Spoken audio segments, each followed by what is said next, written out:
The unfinished doll house magic kingdom के भीतर fantasy land के एक छिपे हुए कोने में एक लंबे समय से परित्यक्त इमारत थी जिसे केवल पुराने कलाकार ही जानते थे।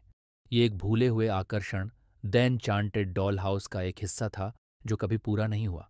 कहानी यह है कि आकर्षण एक आकर्षक सवारी के रूप में निर्धारित किया गया था, जहां मेहमानों को गुड़िया के आकार में छोटा कर दिया जाएगा और एक सन की गुड़िया घर के माध्यम से ले जाया जाएगा।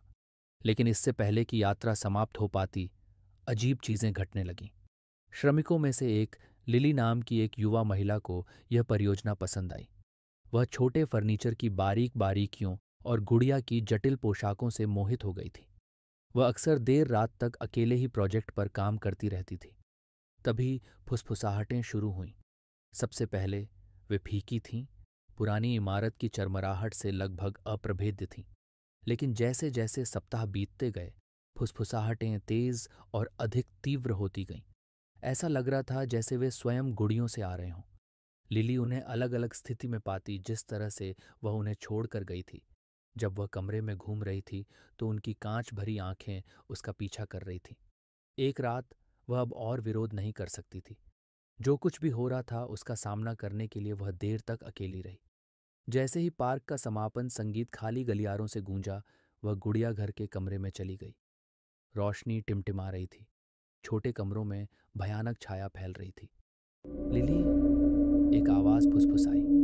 वह इधर उधर घूमी, लेकिन वहां कोई नहीं था। गुड़िया निश्चल थीं, उनकी आंखें शून्य सामने की ओर देख रही थीं। लेकिन फिर उनमें से एक हिल गया, बस थोड़ा सा।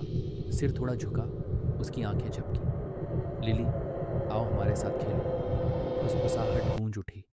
वे सिर्फ एक गुड़िया से नहीं थे, वे सभी, हर एक अब उसे घूर रहा था। मुंह धीरे धीरे भयावह मुस्कुराहट में बदल रहे थे। डर के मारे लिली पीछे हट गई, अपने पैरों पर लड़खड़ाते हुए। कमरा सजीव महसूस हो रहा था। दीवारें उसके चारों ओर बंद होती दिख रही थीं। सब कुछ अंधेरा होने से पहले उसने जो आखिरी चीज देखी वह उसके सबसे करीब गुड़िया थी, खुद की एक आदर्श लघु प्रतिकृति। उसका छोटा हाथ मानो उसे गुड़िया घर में खींचने के लिए बढ़ रहा था। अगली सुबह लिली चली गई थी। उसका एकमात्र निशान गुड़िया घर के अंदर एक नई गुड़िया थी जो लिली के समान थी। उसका चेहरा आतंक की अभिव्यक्ति में जमे हुए था। परियोजना बंद कर दी गई थी और द एन्चांटेड डॉल हाउस को बंद कर दिया गया था। फिर कभी इसके बारे में बात नहीं की जाएगी। लेकिन कुछ लोग कहते हैं कि यदि आप देर रात पुरानी भूली हुई इमारत के पास ध्यान से सुने तो आप अभी भी गुड़ियों की धीमी फुसफुसाहट सुन सकते हैं, जो खोए हुए और अकेले को बुला रही हैं, अपने अगले साथी की प्रतीक्षा कर रही हैं।